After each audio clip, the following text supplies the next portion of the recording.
cerita tentang pengalaman pribadi.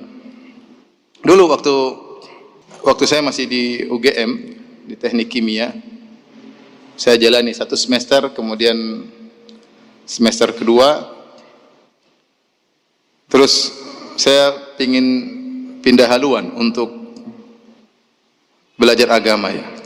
Akhirnya saya tidak lulus dari UGM, tapi saya lolos dari UGM ya. Ketika saya mau lolos, saya minta pendapat dari banyak orang. Semua orang melarang, kamu jangan keluar, kamu jangan keluar. Kamu berhasil nanti kalau di UGM, sabar, kamu akan jadi sukses, jadi gini, macam-macam. Semua tidak ada yang mendukung kecuali ibu saya. Kecuali ibu saya. Yang penting bagi saya, ibu mendukung, selesai. Akhirnya ibu bilang, terserah kamu nak. Kalau kamu memang mau pilihanmu itu, silakan. Bismillah, saya keluar. Saya keluar. Akhirnya saya belajar di pondok Jamil Rahman kira-kira 1,5 tahun. Kemudian setelah itu saya diterima di Madinah. Terima di Madinah. Sebelum ke Madinah juga saya menikah. Kemudian minta izin juga ibu ya.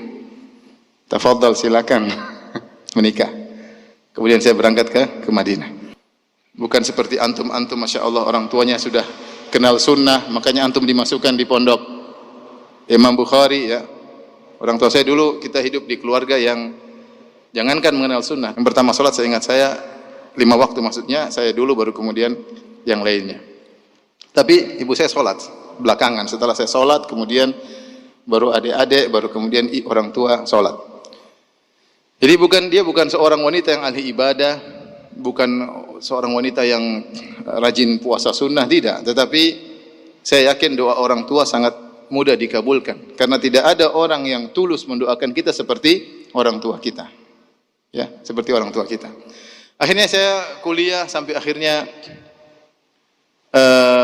selesai S1, kemudian ada pendaftaran S2 waktu itu.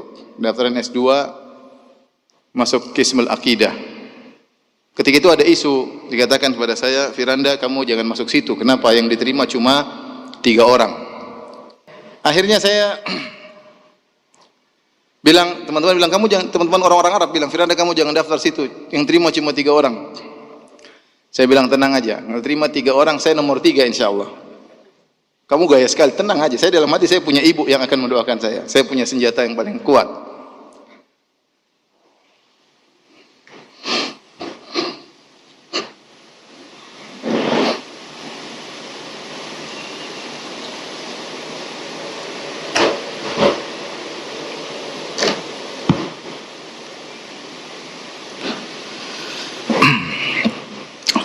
Akhirnya ada lagi bilang, Firanda, alhamdulillah sekarang dengar-dengar isunya diterima 5 orang. Saya bilang, tenang, saya nomor 5, jangan khawatir. Jadi mereka, teman-teman saya tambah jengkel, kamu sombong banget, tenang aja, saya nomor 5.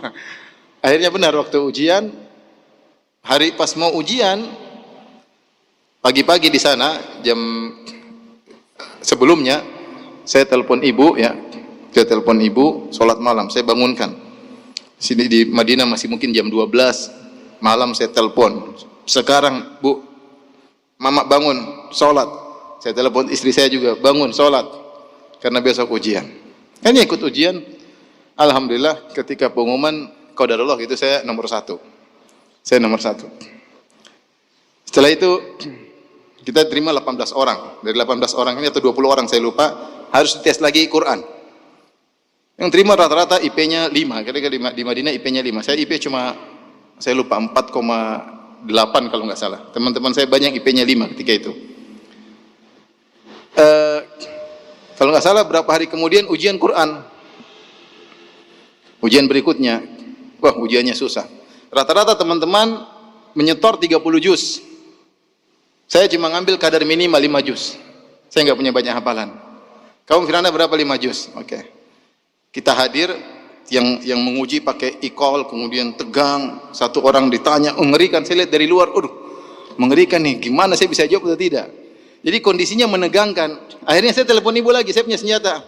Mak, sekarang mak berdoa. Sekarang. Anda lagi, saya bilang nama saya Anda lagi ujian. Kenapa Anda? Sekarang lagi doa. Mama sekarang berdoa ya, sekarang mak. Terus saya matikan. Sama saya berdoa, mungkin sekitar 5 menit, ada syekh lewat. Firanda, kamu ngapain sini?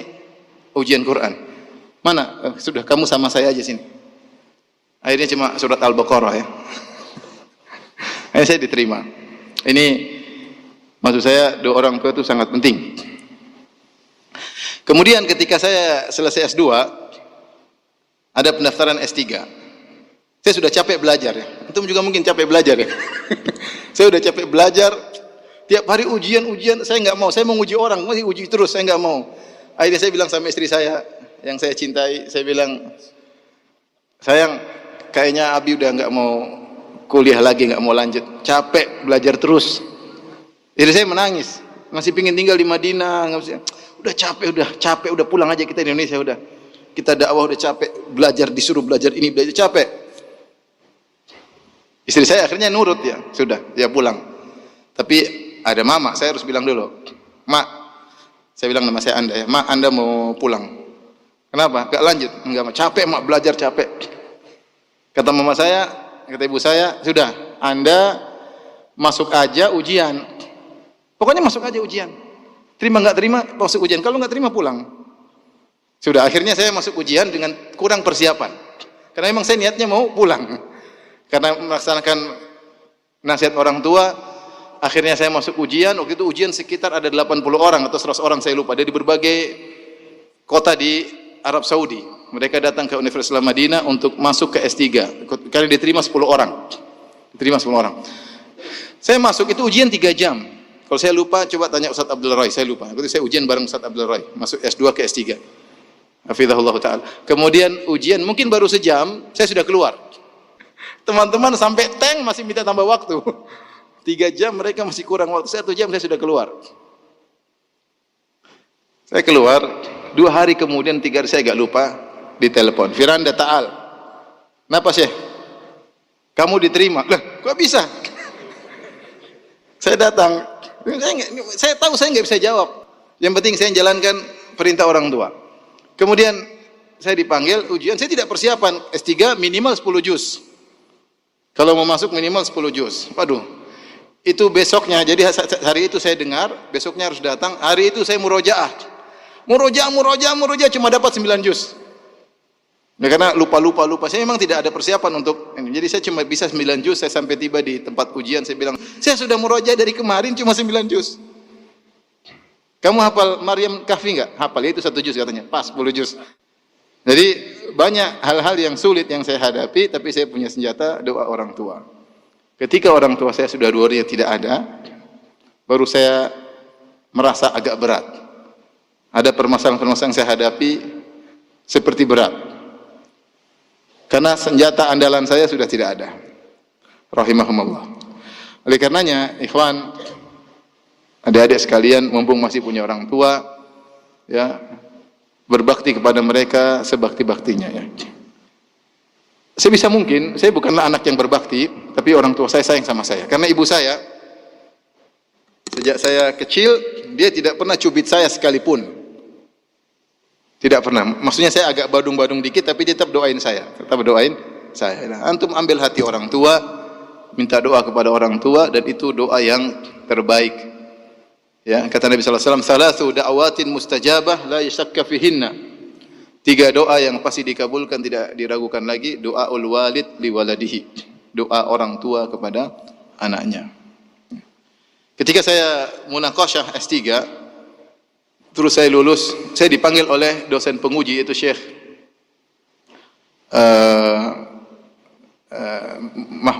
Muhammad Qadah, Syekh Mahmud Al-Qadah.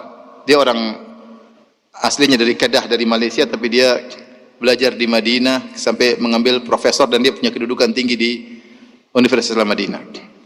Maka dia panggil saya, dia ingatkan, dia bilang, "Hai Firanda, kamu jangan ujub, kamu jangan sombong, kamu tuh tidak ada apa-apanya, kamu sama dengan yang lainnya, yang lebih pintar dari kamu juga banyak. Tapi menurut saya kamu berhasil karena orang tuamu. Kamu berhasil karena orang tuamu. Saya pun demikian.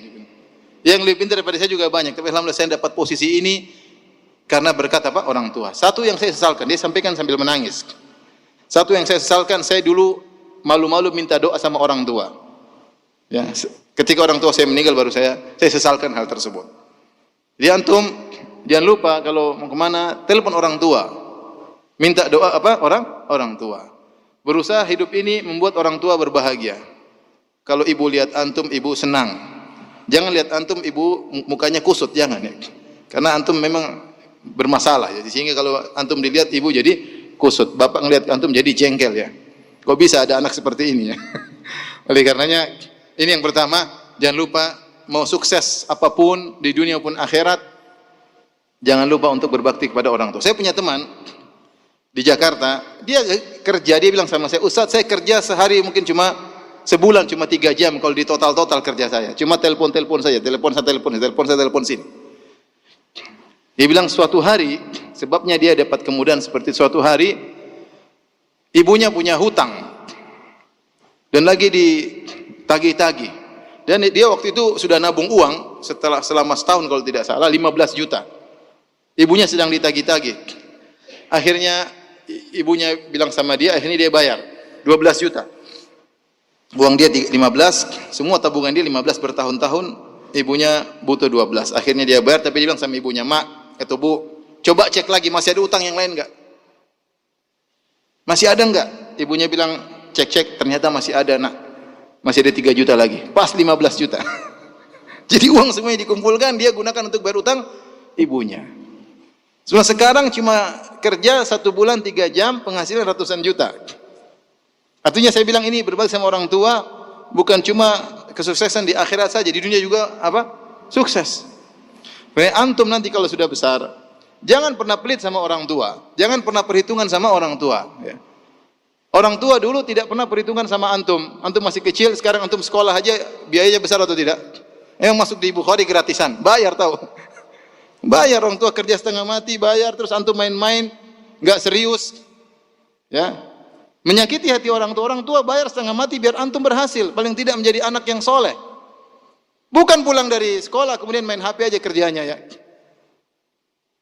Jangan ya. Jadi berusaha menjadi seorang yang soleh, berbakti kepada orang tua, dan insya Allah berhasil dunia dan akhirat ya. Berhasil dunia dan akhirat. Jadi dan masih banyak contoh-contoh yang lain yang ya saya lihat teman-teman saya, teman-teman dekat yang saya itu persis mereka sukses gara-gara mereka berbakti kepada orang tua. Apakah mereka seorang dai, apakah mereka seorang pejabat, apakah mereka seorang pegawai, apakah mereka seorang bisnismen, mereka berhasil karena orang tua. Jadi sekali lagi jangan pernah pelit sama orang tua.